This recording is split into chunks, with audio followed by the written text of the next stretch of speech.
A developing story right now in Arapahoe County, where former Sheriff Pat Sullivan has been sentenced to 30 days in jail. He's pleading guilty to possession of meth and solicitation of a prostitute.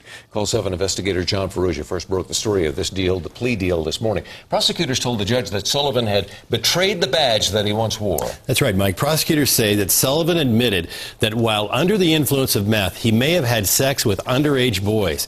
Prosecutors say as the former sheriff of Arapahoe County, he flaunted that position during these crimes, taking advantage of young people by offering them drugs.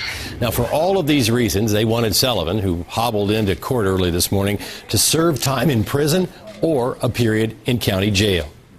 He was using meth to manipulate individuals into having sex with him, and he used his authority and his former prestige as a sheriff to manipulate individuals to spend time with him when they might not otherwise have been so inclined.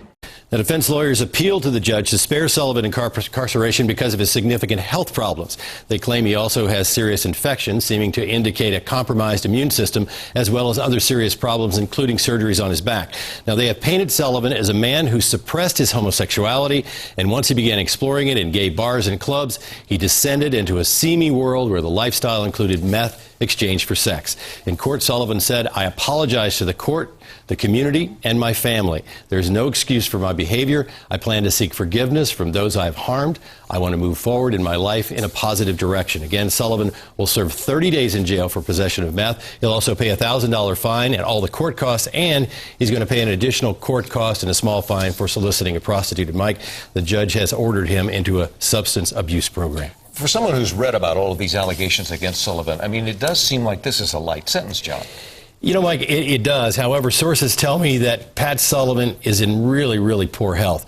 Had he been sentenced to a very long prison term, the state or the county was going to have to be responsible for those long-term medical care that he's going to need, and that could have cost taxpayers a lot of money. And really, right now, he's really an old man with a lot of health problems who's really not a threat to the community. At least that's what prosecutors are saying. And Arapahoe County gets to put it behind them at this Exactly. point. All right, thanks a lot.